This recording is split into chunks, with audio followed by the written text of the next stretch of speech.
Ladies and gentlemen, welcome to the Froe Show. My name is Frank Mencken and I'm joined by my wonderful, incredible, glorious co-host, Joe Murray. Hey Frank, thanks for that intro. That was really You're very nice. welcome. I felt like being extra kind this week, you know? Yeah, thank you. Well, it's May 17th. It's a special day. And it's episode 10. That's what I was getting to. Oh, okay. Well, but yes, it is now episode I feel 10. like I've ruined the surprise. But No, okay. it's okay. It wasn't a surprise. It's written on the title. Yeah. But episode 10. We're 10 episodes down. Oh, good. Only, 42 to go and we'll be a year in. Yes. Wow, Woo! that makes... I feel like we've been doing this for a while, but that makes it seem It's like... what, 2.5 months? It's pretty solid. Oh, That's yeah, good. yeah. Huh. Go us. You know, Yeah. Pat on the back. Yeah, pat on the back, little claps, fairy claps. Yep. So, if you haven't listened to last week's episode, I would recommend that you do that first. We are kind of doing a 2-part episode thing on The Shining and The Shining sequel, Dr. Sleep.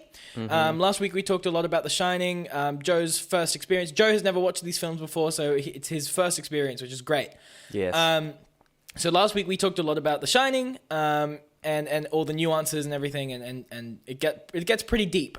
So if you haven't seen The Shining, or you have and you want to listen to that episode first, go do that. If you know a lot about The Shining already and you just want to jump into this episode, that's also totally fine. In this episode, we're going to be talking about Dr. Sleep, the sequel to The Shining that came out in late 2019. Yeah. So yeah, that's kind of where we're at now. Before we get into it, I just want to mention a kind of a change to the show that Joe and I are implementing. In that we're making this a monthly thing. So one of the 4 episodes each month, it'll be the first episode of every month, is going to be our. We haven't come up with a name of it yet, but No, we need to. My brain is yelling at me Media Mondays, but like I'm Ooh. sure. Yeah, you like I that? like that. Yeah, I do like that. All right, cool. Nice. Yeah, sick. So the first episode of every month is going to be about one specific piece of media. And I was thinking, Joe and I have not really talked about this at all, but No. I was thinking about doing it one month on, 1 month off. So 1 month is like a movie or a TV show, and 1 month is a piece of like one. You know what I'm talking? You know what I'm getting at? Like one something is that's more music, I guess. yeah. Music One is heavy. more visual based, and one is more sound based. So yours can obviously still be a film if you want to talk about it from a sound perspective. Yeah. But yeah, so that's kind of where we're at. That'll be the first episode of every month. We're doing this 2-part series to kind of kick it off and get into it, get on the ground running. But that's where we're at now. So we should get into it. Yeah, let's go. So Joe and I have both watched Dr. Sleep. I watched it a couple weeks ago, so I'm a little less fresh on it than I would want to be. Although I have kind of refreshed my memory a bit. With a lot of research and that sort of thing. So I feel like I've got a good idea of it. But Joe, you watched it for the first time today. I did. I watched it for the first time this afternoon. And yeah. Would you like to give your overarching thoughts first? yes. Honestly, it made me very happy. Oh, interesting. Yeah. Because I wasn't expecting that watching a horror sort of film. But yeah, it made me very happy after watching The Shining. You sort of saw a lot of and heads up for everyone, this can be another spoiler alert episode. Yes, so, we're gonna be talking about the story very specifically. So if you haven't watched Dr. Sleep and you don't want spoilers, don't watch this episode. No, but yeah, all the references that it made back to like The Shining and just the hotel, like even when they immediate spoiler alert when they're going back to the hotel at the end, that made me really happy. Yeah. And all the bits like that, and it shows you different things, and I really liked it. See, you did it in the right order. You watched The Shining first and then watched Dr. Sleep. I hadn't watched The Shining in a very long time when I watched Dr. Sleep. So I did Dr. Sleep and then rewatched The Shining. So I kind of got the information and then got the blanks to fill in afterwards. Right. No. Yeah, what are your general thoughts? What do you think about the film? I just really enjoyed it. I really liked how it just filled in all the gaps. Because if you listen to last week's, I was quite confused. Yes, I was a little lost. And it was hard for me as well because you had a lot of questions and totally valid questions, but some of them I couldn't answer completely without giving away what happens in the sequel. Yeah. Yeah. So I really enjoyed it. I loved how it was put together. I loved the storyline of it. And how it was sort of, I don't know. I just loved how it filled in all the blanks and just, Yeah. yeah, it was really nice.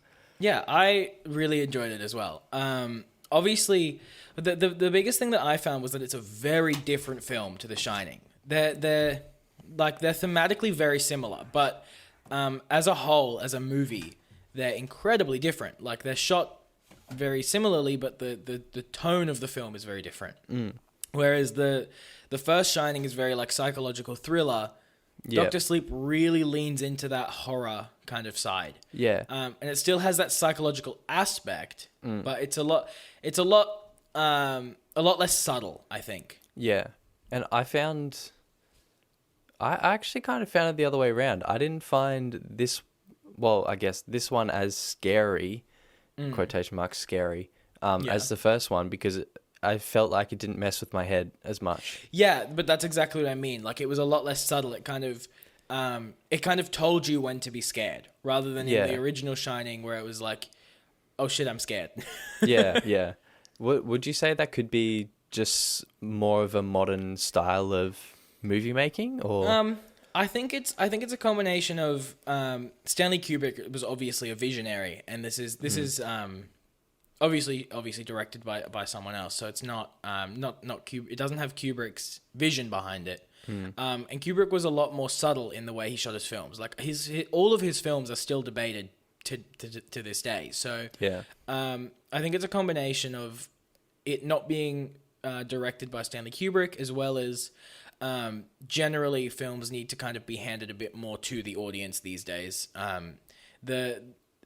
In the 80s and 70s and stuff and prior, I feel like films were a lot more of an art form, whereas now it's an entertainment thing.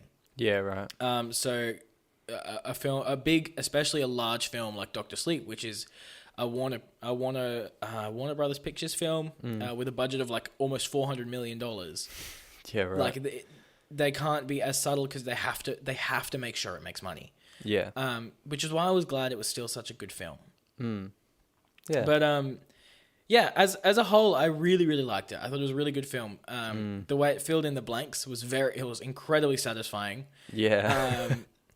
And I think it was it had the bones of the original film. And I think that's the best way to kind of describe Doctor Sleep is it's the essence of the first film, but in a 21st century shell. Yeah. Yeah. Would you agree with that? Yeah. Yeah, I would. Yeah, 100%. Yeah, and I thought I have so much to talk about with this film, but I generally, as a whole, very, very well done.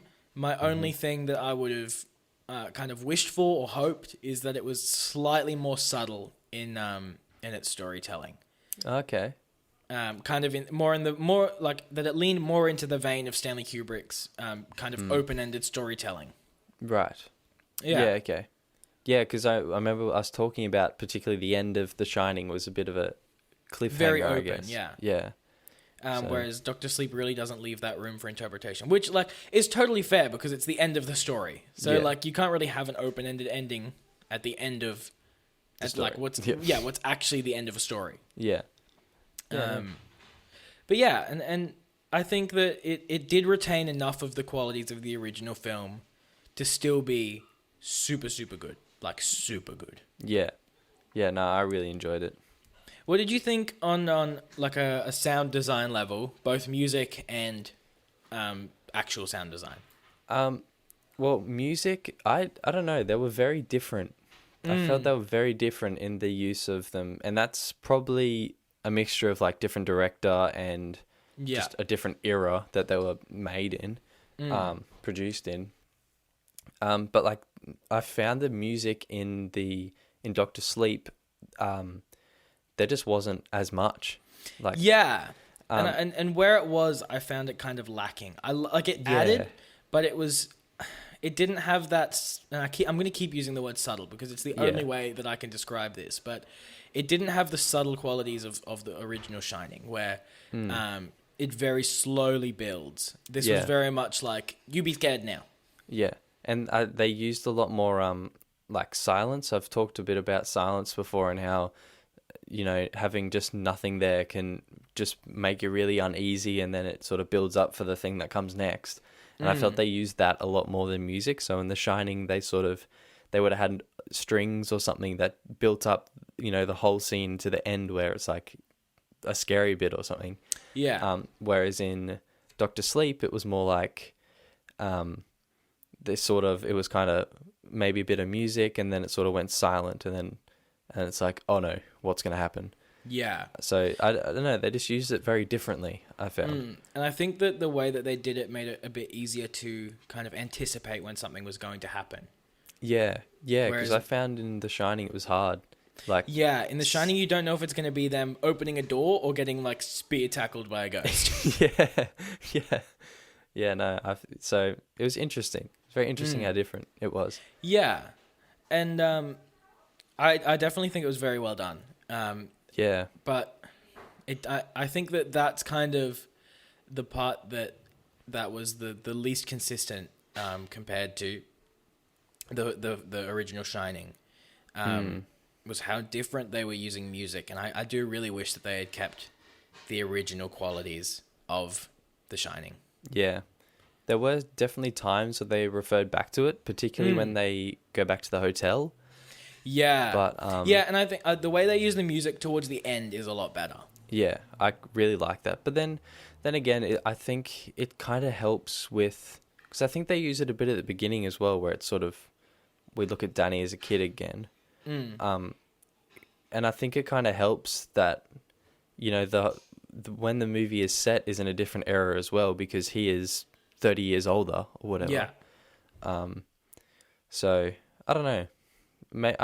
I'm kind of iffy about it. I think it wasn't good. I didn't like it because it was so different, but then I kind of do like it because it sort of shows the difference from when he's older. It's like, okay, the music's different when he's older because he's in a new era. It's being filmed in a new era, and then it goes back and sort of uses the old style of music when they're, back at the hotel and when he's younger and things like that. So I don't know. Yeah. One of the really interesting things that I picked up on with the sound is in the original Shining, they used the heartbeat a lot. And in the original Shining, it's the same speed the entire time. Oh, right. It doesn't speed up, it doesn't slow down. And it's really just there as like ambiance. It's kind of it's Stanley Kubrick's way of giving you the emotion you're supposed to be feeling. And we talked about that a lot in the last episode. Yeah.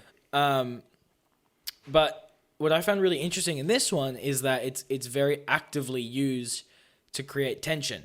The heartbeat speeds up when it gets intense, and it slows down when you're allowed to calm down. Right. Which I think was a really interesting way of subconsciously kind of letting you tense up and letting you calm down. And I thought that was the one kind of sound thing that I thought, other than obviously the technical advancements of 40 years bring better sound clarity and that sort of thing. But that was the thing that I thought was an interesting directorial choice that paid off and worked really, really well. Yeah. Yeah, I didn't really notice that, but yeah. I see how that would, that would be different and how it could pay off in that. Because it's almost like an extra step to telling you what to feel. Yeah, I feel like this movie, whereas in the original Stanley Kubrick used visual cues, so like the blood elevator scene or all of the other ones. I think they use audio a lot more for that in Doctor Sleep, which is really good. Yeah. So one of the things that how do I kind of explain this? You know how you finish a movie and you have your initial thought after that movie? Yeah.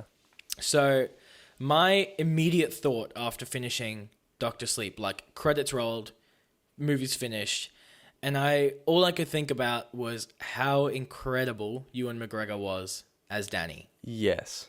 I said it straight away when the film ended.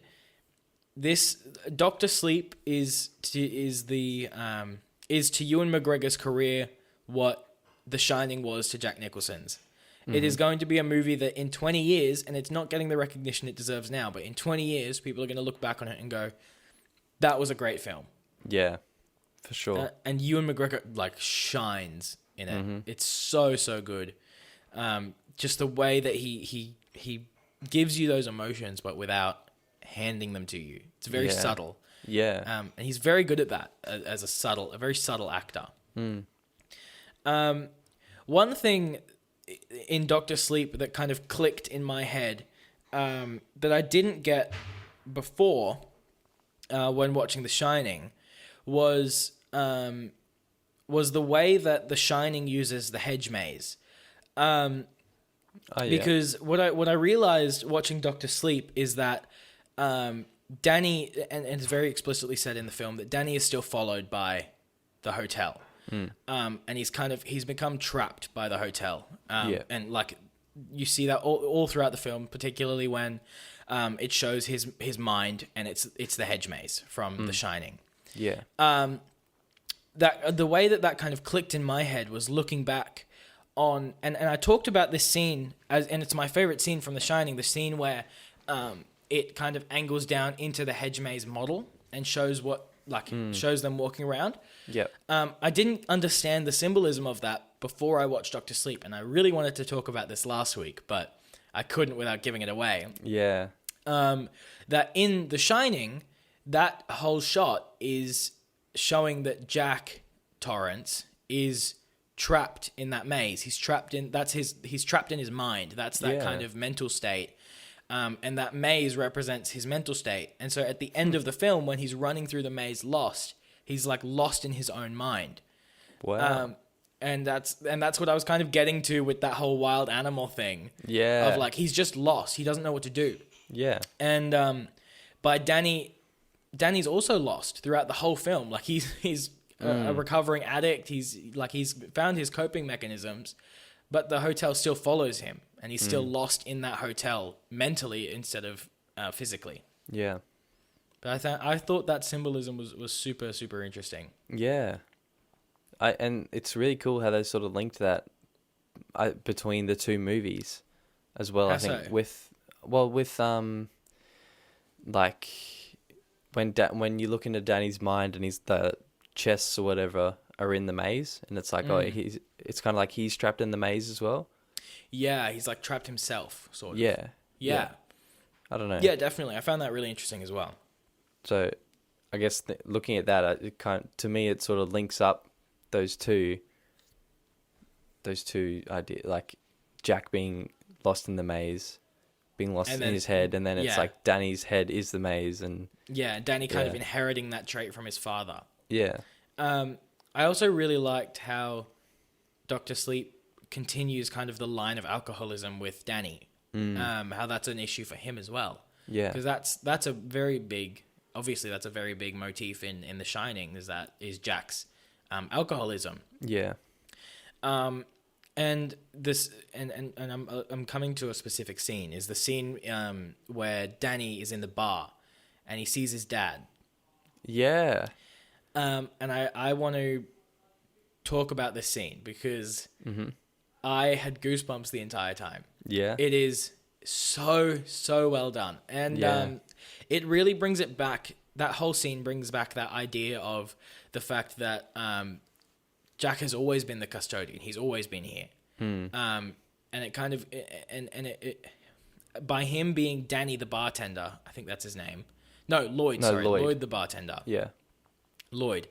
By him being Lloyd the bartender, it really solidifies that idea that Jack has always been here. Jack was Lloyd the bartender. Jack is Lloyd the bartender. Jack is just reincarnated every single time and coming back every single time. He's just drawn to this place. Yeah. But that scene as a whole, both a metaphor for Danny and Jack's alcoholism, with Jack essentially trying to force feed him alcohol, and kind of wanting to continue that lineage of alcoholism, as well as him actually having to confront his father. I was just amazed by that scene, the way it was shot, the way it was scored, the acting, man. Yeah. And I said it throughout the whole film, whoever the casting director for this film is, if there is an Oscar for casting directors, this woman or man needs to get it. Yeah. 100%. Yeah. The recasting of Shelley Duvall, the recasting of Jack Nicholson, the recasting of Danny Lloyd, just amazing. Yeah, it was really good. Yeah, and I was worried at first because I knew that there was going to be flashback scenes. I knew there was going to be scenes set in the past. And I was hoping and praying that they weren't going to try to do that, like terrifying digital de-aging stuff. Yeah. And I think this worked better. Yeah. I think that recasting the parts was a lot more effective. Especially because, like, you're 40 years down the line, people understand, but it didn't take away from it at all, I don't think. No, I don't think it did either. At no point did I go, oh, that's not Danny, or that's not Wendy, or that's not Jack. I just saw it and accepted that as truth. Yeah. I don't know, how did you feel with that in particular? Yeah, I don't know. Actually, that scene where they're at the bar, I was kind of like, hang on, is that Jack? And then, so I don't know. I think they did a really good job with Danny and Wendy. I don't know about Jack. I don't know. I think considering it was 40 years later, I don't know. I'm sort of in mixed minds with that one too. Well, it's funny that you say that about Jack specifically, because from my understanding of the film, I feel like that was kind of intentional. Okay. Because Wendy and Danny are perfect, arguably perfect. Yeah. The way that they act, they have all the exact same mannerisms. It's actually rather incredible. I actually thought, did they take the audio from like Wendy in the first movie? They did. Okay. There are some cut in directly. In particular, when she's yelling Danny and that sort of thing is cut in. I was going to say, I did notice that as well. She must have studied that character so hard. Yeah, but no, but she obviously did. I think it's like 75% is her, like actually her. Oh, wow. 25% is Shelley Duvall. I would have thought the other way around. No. She's good. Like, she's good. Yeah. So that's awesome. But no, speaking of Jack in particular, I found the fact that it was just a little bit off really, really good. Yeah. Mostly because the way that I saw it is that obviously Danny knows Danny. Danny knows who he is. Danny was with his mother for a lot longer, so he still has memories of her. Jack died when he was 9. He hasn't seen him since he was 9. Jack's his memory of Jack has faded. Yeah, I didn't actually think of that. Yeah, and from what I kind of understand is that the hotel uses real people, but also uses your memories against you, and so he's kind of got this distorted, faded memory of his father. Yeah, and that's how that made sense to me. Was yes, this feels a little bit off, but I also feel like it was intentional. Yeah. Could you say that it's almost the I hadn't thought of that, sort of using the memory thing in the hotel using his memories, but like even just the hotel sort of got it wrong a little bit. Yeah. I don't know. Yeah, exactly. Yeah. So that's cool. Yeah, and I man, that casting stuff was really, really cool. I also really, really enjoyed seeing the same cinematography being used throughout the film. Yeah. That was one of the things that really stood out to me because, and the reason it stands out so much is because that style of cinematography isn't used anymore. Like, we're so used to robotic arms and like body rigs and that sort of thing. Yeah. We don't remember what a Steadicam looks like. We don't use that sort of thing anymore. And they brought it back for this film, and it's so effective. Yeah. Like the scenes of the reshoots of Danny going down the hallways and stuff, and the shots of them walking through the hotel. And actually, this is an interesting one.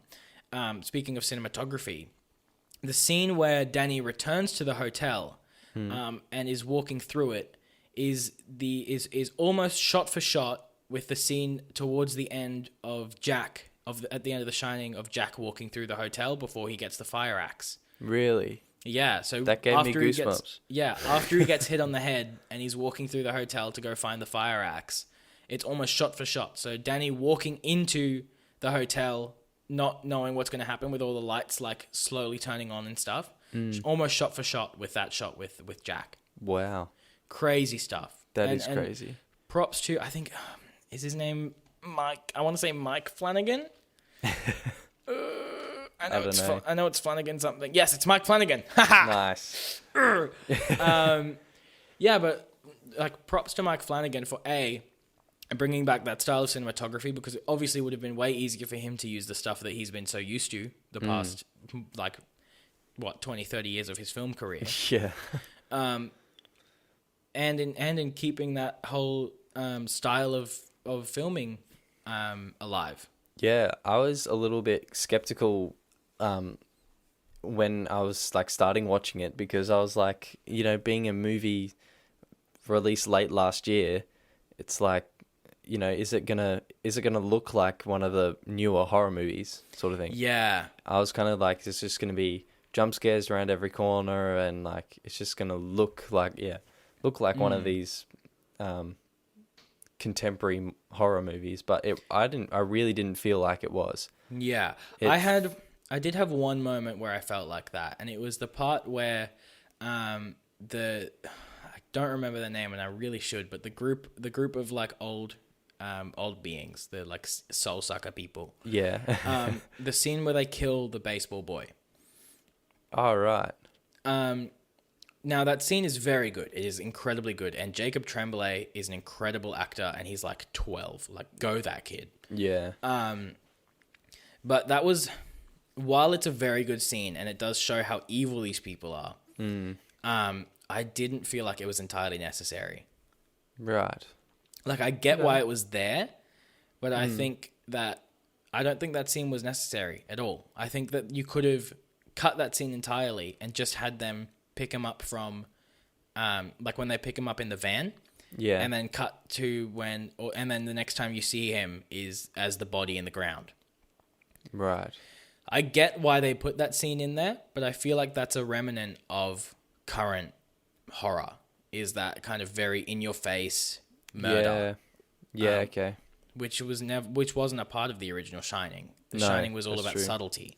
That was kind of the only point where I went, okay, this feels a bit too modern, and I sound old as fuck saying that, but you get what I mean by that? Yeah, I see that. Yeah. That was the only part where I went, okay. Yeah, right. See, that scene really, for me, it was like just a shock. Yeah. It was kind of like, I suppose that's sort of what he would have been going for. Yeah. Yeah. So I don't know if that's very similar. I guess it kind of reminds me of things like the blood elevator in the original Shining. Yeah. Where it's like, oh, okay. Yeah. But then I guess it's more subtle. That style is more subtle. Yeah. In what it's trying to tell. Yeah. So I think that was my issue specifically, is that it felt like it was just going for shock value. Right. Which isn't what the original Shining was about. No.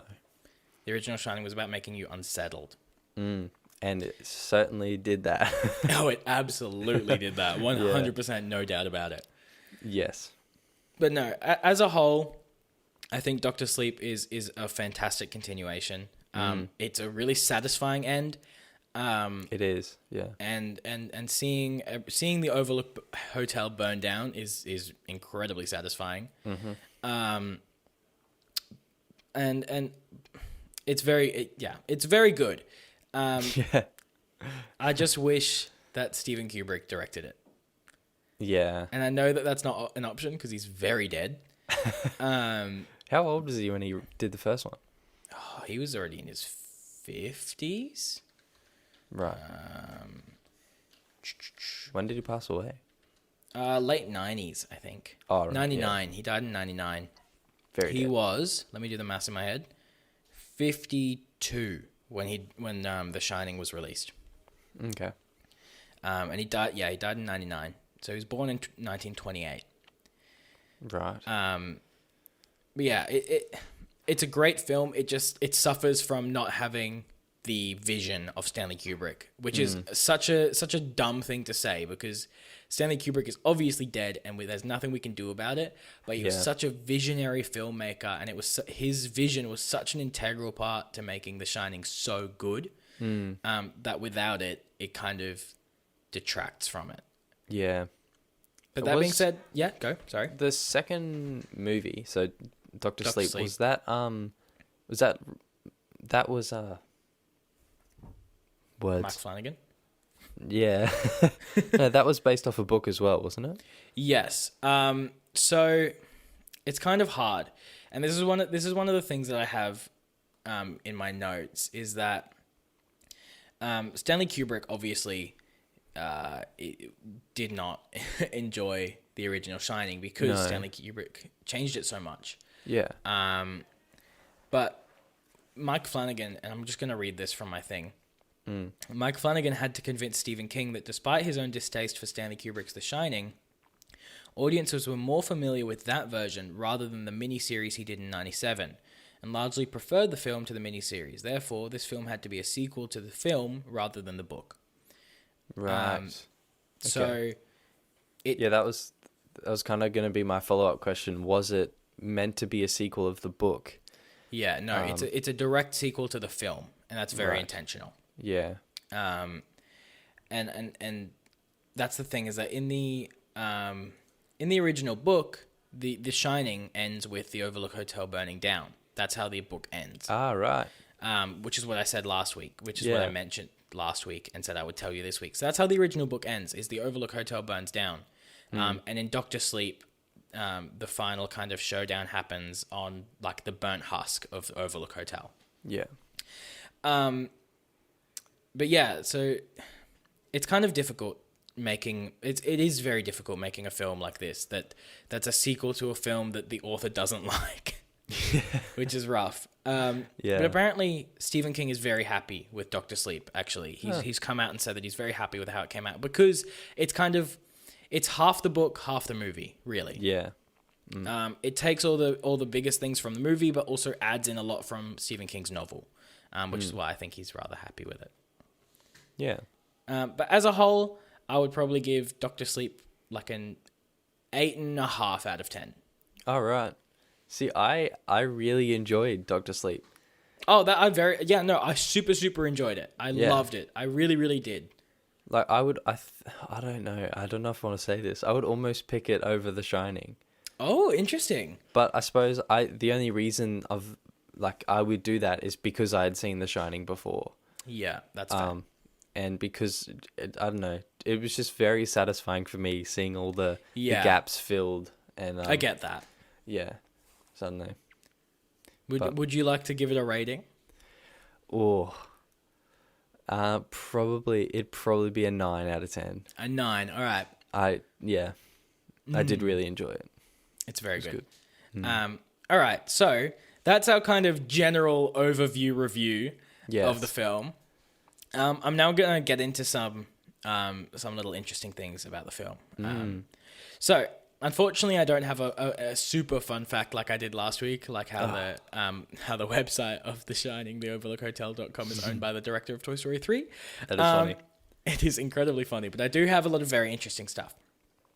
One of which I think that you'll very much enjoy because you asked me a question last week that I tried to answer without giving spoilers to you or to the audience. Yeah. And it's an interesting one. You asked me if Tony was a real person. Yes. Or something along those lines. I think we got onto that discussion. Yeah.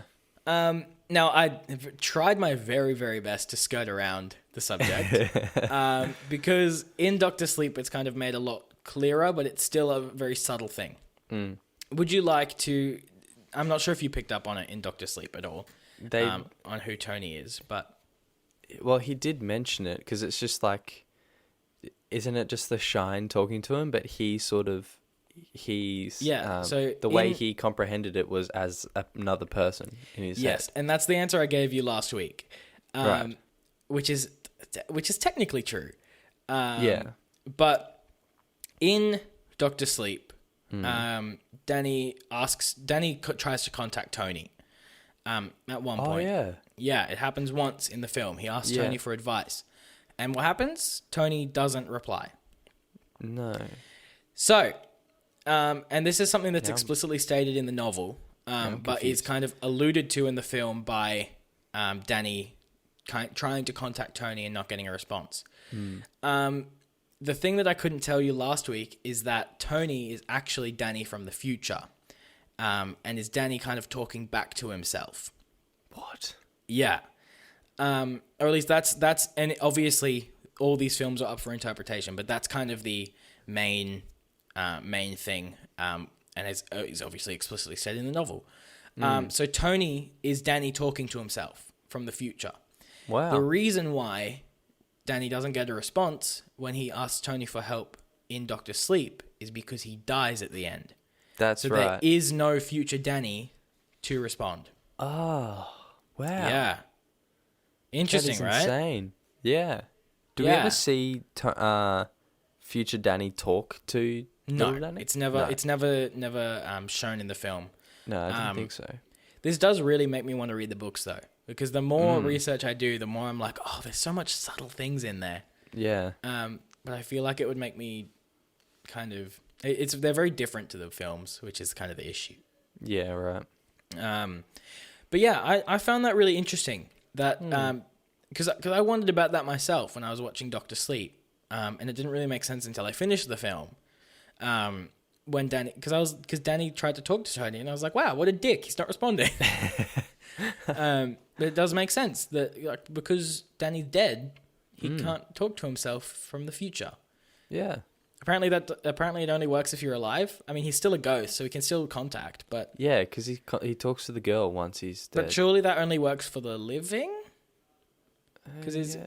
would it have to? I don't know. It's a strange thing, but It is. I did find it a satisfying explanation as to who Tony is and why Danny can't contact himself in Doctor Sleep. Yeah.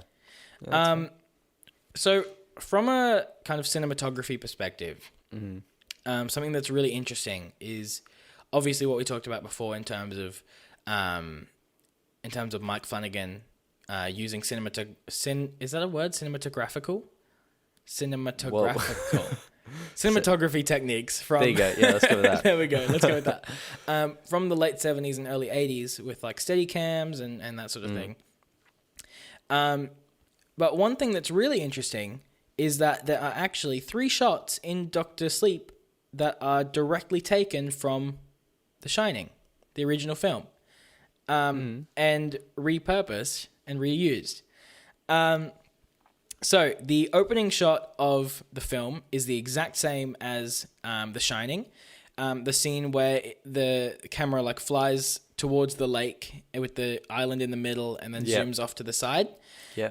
That is the exact same shot from the first movie, except it is made nighttime, degrained, and fixed up in post, and they added snow to the mountains and added snow particles into the video. Wow. But it is the exact same shot. Literally the exact same. That is pretty cool. Yeah, and then the other 2 shots are of the car going up the mountain. So it's the exact same shots, just taken out, recolor graded, degrained, and added visual effects to make it look snowy. That is crazy. Right? I actually thought there were more that were like that. Well, Some of the ones. it's funny you would say that because that brings me to my next point. Yes.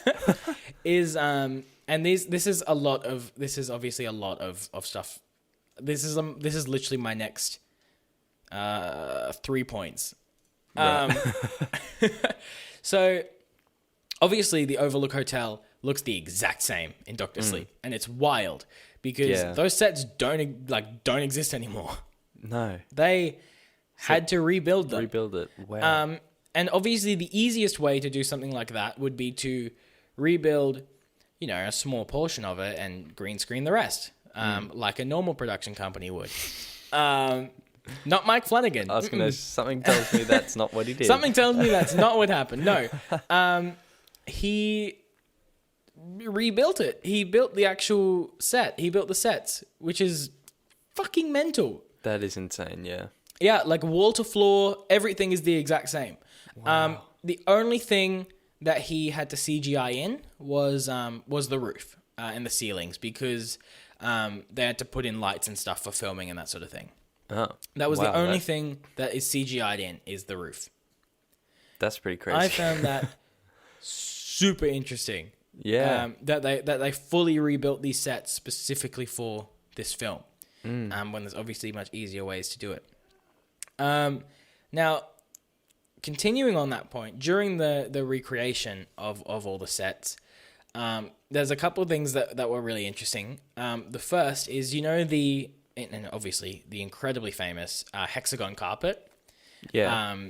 That is in like so many shots in The Shining. Obviously, that carpet doesn't exist anymore. It's gone. No. Poof. Yeah. So they had to painstakingly recreate it, which I can't even begin to imagine how much effort that took. Yeah. Because you need to get it exactly color accurate. And I have a quote here from the producer, a person by the name of Trevor Macy. The iconic carpet came and the colors weren't quite right. Mike Flanagan, the director, and I were both like, okay, if I was sitting in the audience, that wouldn't look right to me. So we had them fix it, which was a process. We reordered the carpet and still adjusted it in the digital grade. The colorist took every single hexagon and she's like, little more red. What? Yeah. So they ended up making probably 2, if not more, versions of the original carpet, and then still had to recolor grade it in post to make it look accurate. That is crazy. Yeah. Like they went to incredible lengths to recreate this film. Yeah. Continuing on the topic of the carpet, after they finished filming, Warner Brothers claimed the carpet, and it is now installed in one of their conference rooms permanently. Oh, really? At Warner Brothers Studios, which I think is just awesome. the coolest thing ever. Yeah. That they were like, oh, that's mine now. That I is would so love to cool. work there and have all my meetings in The Shining. You just come in on a little tricycle. Yeah. That's Oh, so cool. man. But yeah, so that's like the carpet story. Yeah. But it really just goes to show how much effort they put into it. Like how much time and money they spent making sure that those details were correct. Because if you think about it, like 60% of the people that are going to be watching Doctor Sleep are going to be people that haven't seen the original Shining, which Especially is totally considering- fair. Yeah, especially considering how far apart the productions were. Exactly. So, say 40% have seen The Shining. Not all of them are going to be looking for all those details. So, No. let's say 5% of people are actually paying attention to those details. And those are the people that they're doing it for. They're doing it for people like you and me who are like, what color is the carpet? Is the carpet accurate? No. Yeah. Oh, that's funny. Yeah. Also, in terms of like making sure everything is perfect for this film, they obviously went to great lengths. And they there's one shot in the film where it's in a blue hallway, and I think it's the shot of it's 2 shots. It's the one where Danny goes down the hallway and like locks up the bathtub woman. Oh, yep. And the scene where Arbor does the exact same thing at the end of the film. Yep. In the first one, where Danny is doing that, it's in a blue hallway. And they had to kind of grime up that hallway to make it look old, because obviously if you make a new set, it's going to look very squeaky clean and fresh. Yeah. So what happened was they kind of got too into it and made it too dirty and too grimy. Oh, no. So they had to scrap the whole set and restart. What? Which is just... How sad is that they were That is really sad. like super dedicated, like good job guys. Yeah. That they like saw that and went, fuck, we've spent like 30 hours working on this, now we have to restart. Yeah. Wow. Yeah, like I thought that was a good example of them kind of Dedication. yeah. Wow. And then this is the last thing I've got on the kind of sets and the buildings. What's really interesting is that Kubrick's estate, like his family, actually gave the blueprints to the filmmakers, to the film crew, so that they could recreate the sets accurately and make sure that they were the exact same as the original film. Oh, that's cool. Yeah, and that was just to make sure that it was all movie accurate and the exact same. Imagine being that guy sitting there, like, just writing down, this is exactly where that chair is. Like, having to watch The Shining and being like, this is where that chair is, and this is where the advantage is that Stanley Kubrick mapped out everything. Like, he already did it. So, Mike Flanagan actually has talked about this map of the kind of set. And I've got his quote here. So he said, reading the plans was so Sorry, let me start again. Reading the plans was so fascinating because, you know, in his plans, it's room 217 and it's clearly marked. So it's really neat to kind of forensically look at the decisions he made, the times he deviated from the plans he designed, and to try to figure out why. And that's one of the big ones, is that in the original novel of The Shining, it's room 217 and not room 237. I wonder why you changed something like as small as that, though. Well, it's funny that you would ask, because I know the answer to that question. No, it's a very simple one. I need to stop asking questions. No, it's great. We'll reach the hour mark. No, the reason it's room 237 and not 217 is because the hotel that they shot the original movie in The Shining has a room 217, and they were afraid that they were going to lose business, and people would not want to rent that room because of the associations it has with The Shining. Yeah. The actual hotel does not have a room 237, which is why they changed it. Ironically enough, room 217 at that hotel is their most booked room. So it really didn't work that well. No. So they might as well have kept it. But it was one of those things that made sense at the time, to just be like, hey, we don't want you to lose business because we enjoy using your set. Thank you. Yeah. Yeah, wow. But yeah, and another interesting thing on that note is that the first time that Danny helps someone die and kind of gives them comfort, at the what are those places called? The hospice care. Yeah, like not the nursing home, but the hospice hotel. At the hospice hotel, palliative care. That's it. That's it. Yeah. The first time he goes into those rooms where the cat kind of draws him in, the room number is room 217. So it's kind of that callback to the original film, in terms of like, we know it's room 237, but we also know that the original is room 217, which is very interesting. Yeah. I want to talk about the reuse of the bloodshot in Dr. Sleep, because they use it again. The blood elevator. The blood elevator, yes. Yeah. So when Rose the Hat, who, if you don't know, is the main villain of the movie, which I found really interesting because I didn't know if she was a villain or not until about halfway through the movie, and I don't know if you were like the same there. Well, like the whole opening sequence and stuff, I was like, maybe they'll be friends. Yeah, because it doesn't really explain who they are until at least very halfway. Late. Yeah. Yeah. Very interesting character though. Yeah.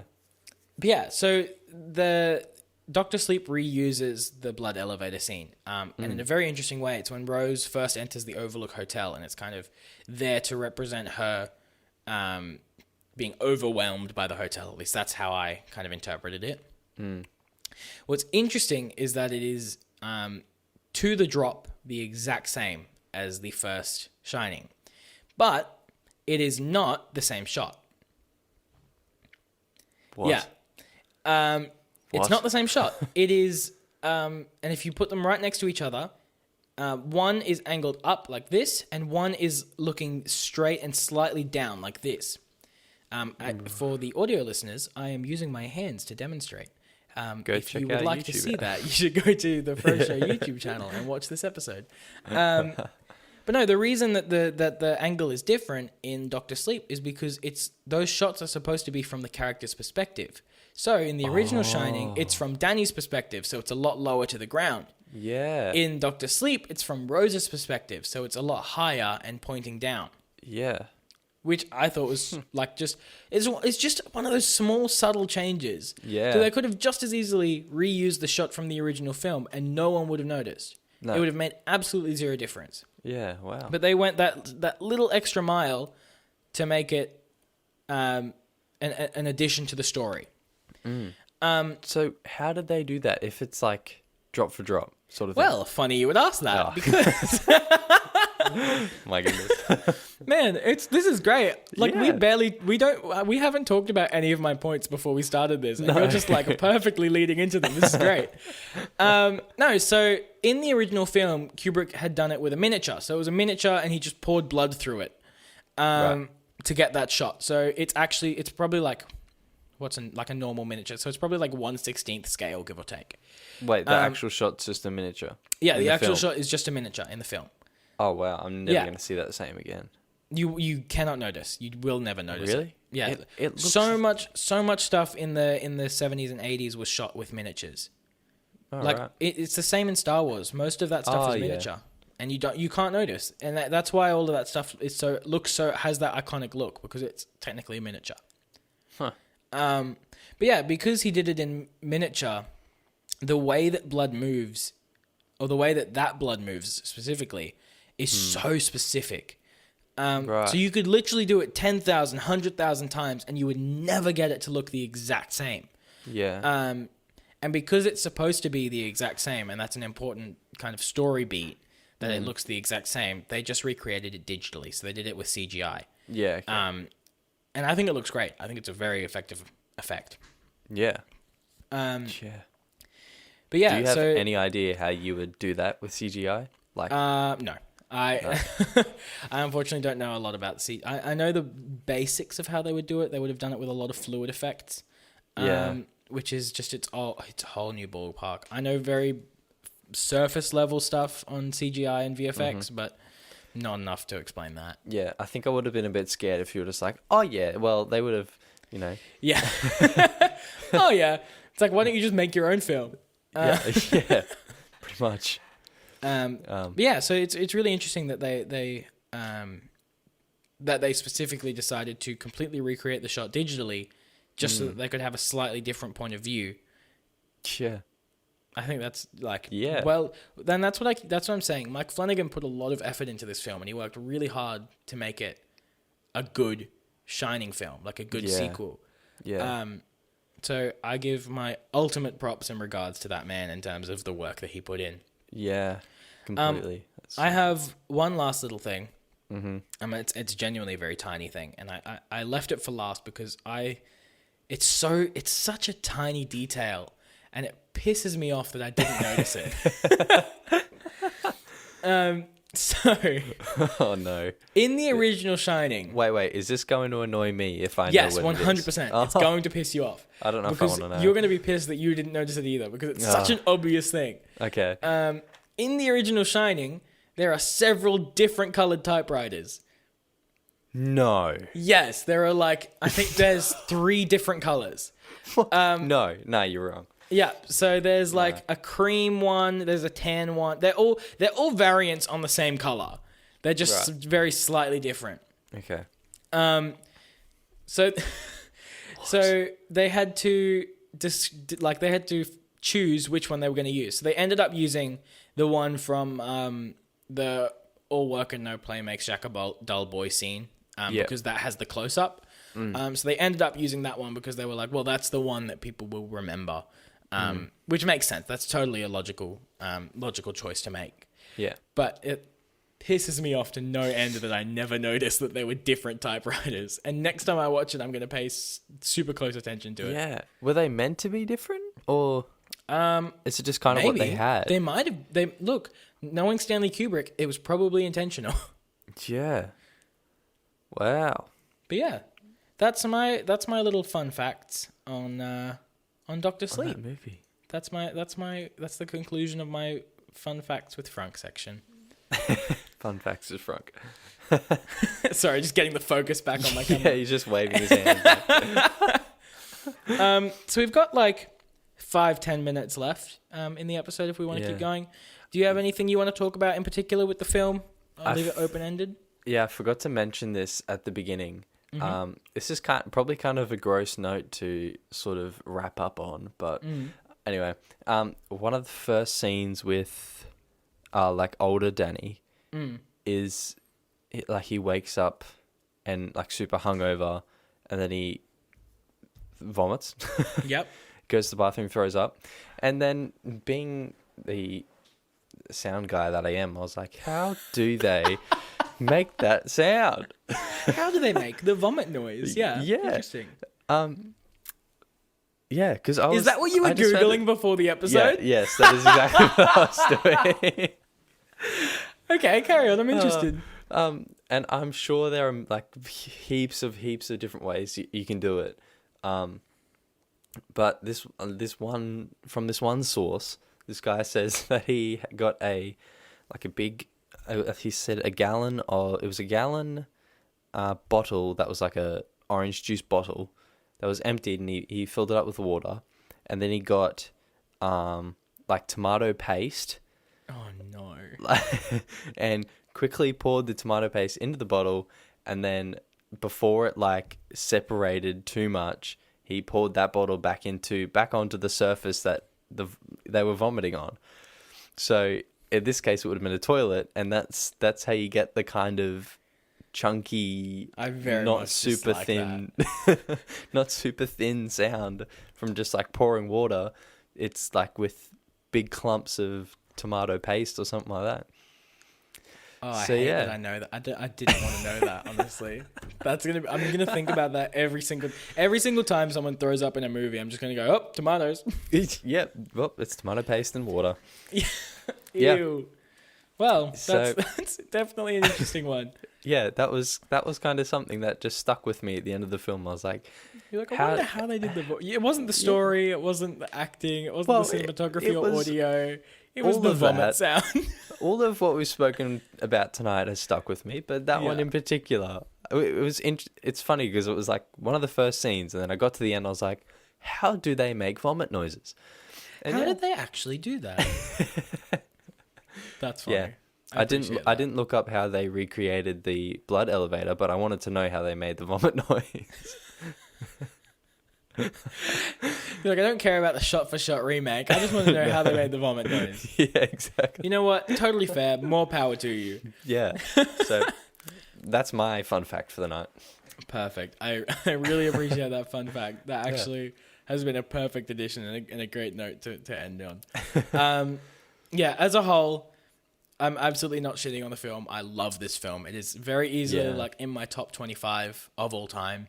Mm-hmm. Very well done, very well shot, great acting, a perfect homage to the original film. It is by no means a perfect sequel. It is by no means a perfect film, but it's kind of close. I would say. Well, it would be in my top 10 probably. Oh, good. I'm glad. Yeah. So. I think that in 20 years people are going to talk about this film, and it's going to be a classic then. Yeah. But I think for now it's going to fly under the radar. Especially considering that it kind of, even when it came out, it didn't do super well. No.